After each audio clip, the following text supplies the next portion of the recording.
Hello students, आज हम एक और ट्रिग्नोमेट्री के इक्वेशन के बारे में देखने वाले हैं। It is a transformation equation जो ऑलरेडी आप पहले पढ़ चुके हो।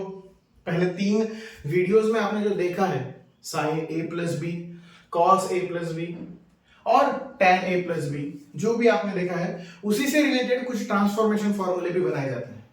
जब हम उसके बारे में स्टडीज करते हैं तो एज अ स्टूडेंट बहुत से बच्चों का कंफ्यूजन होता है कि ट्रिग्नोमेट्री में कितने इक्वेशन हैं। बट अगर हम देखें तो बहुत से ऐसे इक्वेशन है जो एक दूसरे से ही बने हुए हैं, तो उन्हें बहुत ऐसे डिफिकल्ट लेवल पर लेकर जाने की जरूरत नहीं है, बहुत उसके बारे में सोचने की जरूरत नहीं है। जस्ट बिकॉज ऑफ अगर आपको पहले वाला इक्वेशन आता है तो सेकेंड वाला आ ही जाएगा। ठीक है ना। तो आज हम बात करेंगे इस इक्वेशन के बारे में, sine C plus sine D is equal to जो इक्वेशन लिखा है वो आया कैसे है। ठीक है ना। तो आप सभी को पता है कि sine A plus B is equal to, इसका जो एक्सपांशन है ऑलरेडी हम प्रूफ कर चुके हैं इसे, sine A into cos B plus sine B into cos A, इस तरीके से होता है। और एक इक्वेशन ऐसा भी था आपके पास, साइन ए माइनस बी, वो इक्वेशन कुछ इस तरीके से था, sine A into cos B minus sine B into cos A. Okay, अब यहां से एक सीधी सीधी हम एक की जगह पर चाहे तो 2 ट्रांसफॉर्मेशन रेशियो भी यहां से निकाल सकते हैं। पहले सिर्फ इसके बारे में बात करते हैं। तो मान लीजिए अगर मुझे ये प्रूफ करना है sine C plus sine D, तो क्या करूंगा मैं, ये दोनों इक्वेशन, ये इक्वेशन नंबर 1 और ये इक्वेशन नंबर 2, इन दोनों को ऐड कर देते हैं। Equation number 1 plus equation number 2।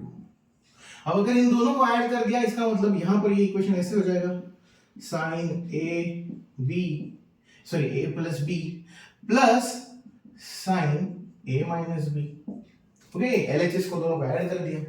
अब यहां के दोनों को अगर ऐड करना है तो देखिए ये वाला first, sine A into cos B plus sine B into cos A plus sine A into cos B minus sine B into cos ए।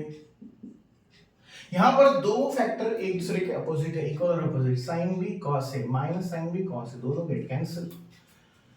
अब बचा क्या है, तो देख सकते हैं हम यहां पर sine A plus B plus sine A minus B is equal to, क्या फॉर्म आया है यहां पर, क्या बचा है, sine A into cos B plus sine A into cos B, दोनों सेम फैक्टर। इसका मतलब हम ऐसे लिख सकते हैं 2 times of sine A into cos B. ये समझ में आ गया, आई होप सो। अगर ऐसा हो गया है, ये समझ में आ गया है, तो फिर एक काम करते हैं, put a plus B is equal to C. ये पहले वाले फैक्टर को c पुट कर दीजिए, यहाँ पे साइन c लाना है मुझे और यहाँ पर साइन d लाना है, तो इसे क्या लिख देंगे, a minus B is equal to D. ये पुट करना है, हमें अज्यूम करना है।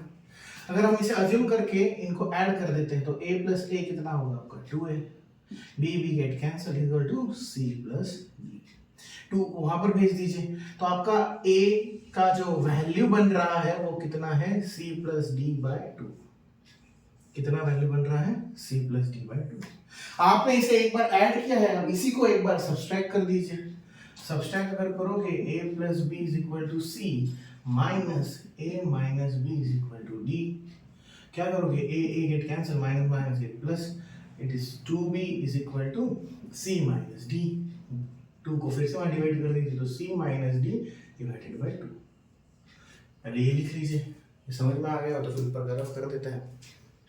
ठीक है, वेट, ये दिखाई नहीं दे रहा है, ये दिखाई नहीं दे रहा है यहाँ पर, तो थोड़ा सा फिर से लिख देता हूँ। ओके,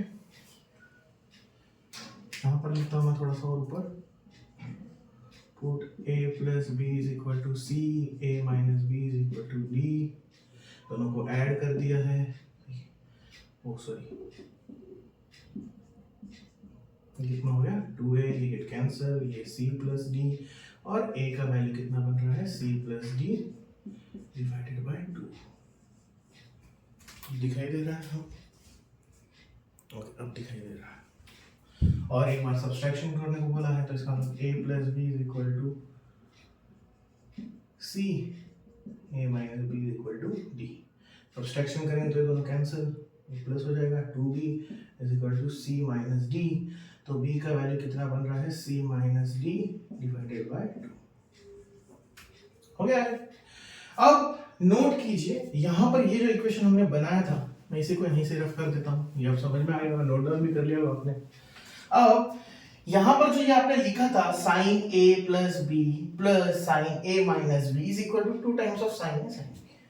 अब a प्लस बी मतलब क्या अज्यूम किया आपने, c, तो ये आ गया आपका साइन, देखिए एक बार यहाँ पर फिर से वो इक्वेशन में लिख देता हूँ, sine a plus B plus sine a minus b is equal to 2 sine a into cos b।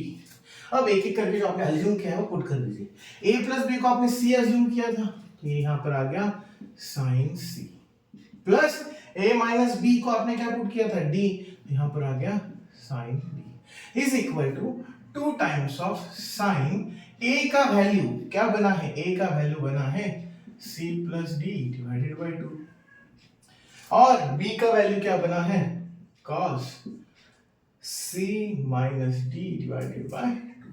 तो ये आपका है इक्वेशन, ये पहला इक्वेशन आपको प्रूफ करने को बोला था। इसका मतलब साइन a प्लस बी और साइन a माइनस बी से ही ये आइडेंटिटी बनती है, कोई और दूसरी बहुत बड़ी बात नहीं है। बस ये याद रखना था, उन दोनों इक्वेशन को आपको ऐड करना था। ये नोट डाउन कर लीजिए, फिर इसके बारे में और आगे बात करते हैं।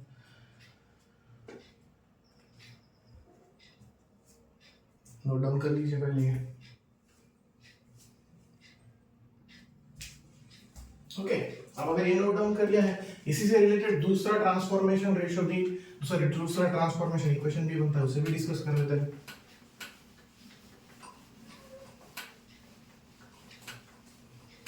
बस अब दूसरा इतना ही होता है, साइन सी प्लस डी की जगह पर साइन सी माइनस डी, और यहां पर आ जाता है कॉस, और कॉस की जगह आ जाता है साइन।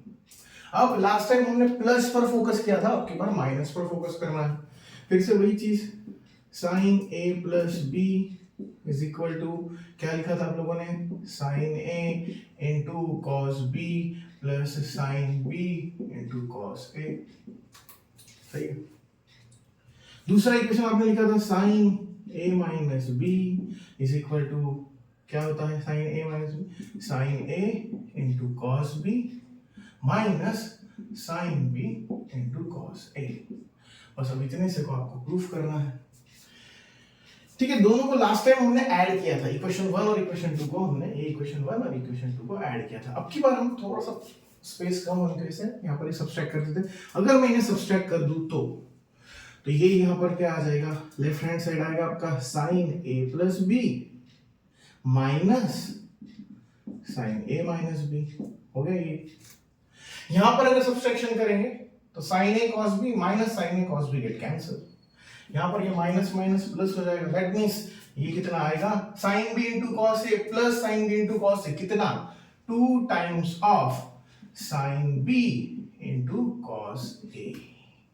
फिर वही बात, अब क्या करेंगे, पुट, लास्ट टाइम जैसे किया था आपने वैसे ही करना है, put a plus B is equal to C and a minus B is equal to D, ये पुट करना है। बस एक बार एडिशन, एक बार सब्सट्रैक्शन, वही फिर से प्रोसेस। एडिशन करोगे तो ये a प्लस a 2 है, ये दोनों b गेट कैंसिल, तो ये आएगा c प्लस d। तो a का वैल्यू क्या बना, c plus d divided by 2। हो गया इतना। फिर दूसरी बार क्या करोगे, दूसरी बार माइनस करोगे, a plus B is equal to C minus a minus B is equal to D.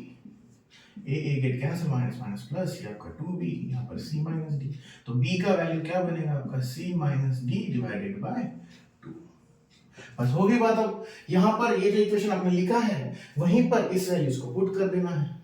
a plus B जहां लिखा है वहां पर क्या लिखोगे आप, what is the a plus B, that is c, तो ये आ गया साइन c, समझ में आ रहा है, minus sine a minus b का वैल्यू कितना है, d, तो ये आ गया d is equal to 2 times of, अब यहाँ पर cos पहले लिखा है तो मैं भी यहाँ पर cos पहले लिख देता हूं, तो ये cos a आया है, what is the a, that means c plus D by two, और साइन b आया है तो b मतलब कितना c minus D by two. यहाँ पर प्रूफ किया हम दोनों ने वैल्यू। देख लीजिए exactly c sine c minus sine D का एक्सपांशन वही आया है जो हम लोगों ने प्रूफ करने के लिए बोला है। इसका मतलब आप sine c plus sine D और sine c minus sine D को बहुत और अलग से याद रखने की जरूरत नहीं है। साइन a प्लस बी और साइन a माइनस बी को एक बार ऐड और एक बार सब्सट्रैक्ट कर दीजिए तो आपके फॉर्मूले जो है वो ट्रांसफॉर्म हो जाएंगे और बहुत इजीली आप इन चीजों को याद रख सकते हो।